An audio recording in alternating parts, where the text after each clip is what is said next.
Republican Congressman Trey Gowdy of South Carolina says he is out, quitting politics, and will not run for re-election this fall.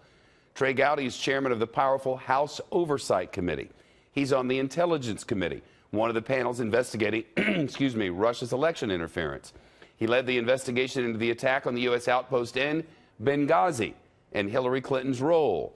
That investigation led to the discovery that Secretary Clinton used a private email server for official business while Secretary of State, but brought no charges of any kind. Trey Gowdy, a former federal prosecutor, says he plans to return to the justice system. More than 30 House Republicans are returning, or I should say retiring, or running for some other kind of office, including nearly 10 committee chairs. Let's turn to Peter Nicholas now. He's a White House reporter for the Wall Street Journal, with which this channel shares common ownership. Man, it seems like a lot of this is going on, doesn't it?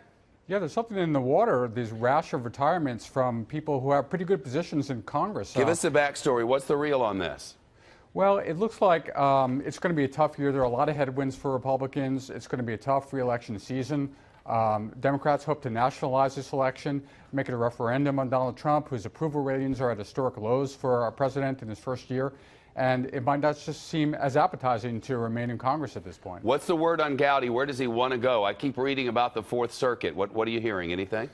I haven't heard about what his plans are, but he seems pretty disillusioned with politics. In his statement, he mentioned that the judicial system looks a lot better than the political system at this point.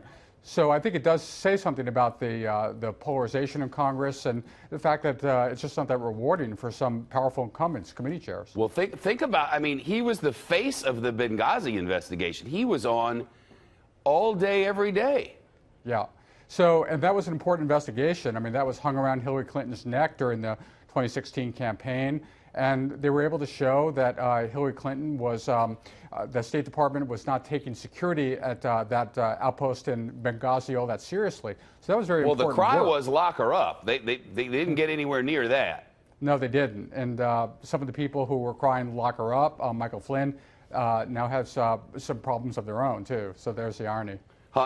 Is there more of this? Historically speaking, these numbers are high, but they're not the highest they've ever been. Of course, it's not over yet. Well, the other thing you have to keep in mind is Trey Gowdy comes from a pretty safe Republican district in South Carolina. So Donald Trump won that district by with 60% of the vote. So it's not so clear Democrats are going to be able to sweep in and retake that seat. But by the same token, for a Democratic challenger, it's a lot more favorable to run an open seat than to face a sitting incumbent. Peter Nicholas is the White House reporter for the Wall Street Journal. Peter, thanks a lot. It's great to see you. Good to see you again, Shep. Thank you, God bless you, and God bless America.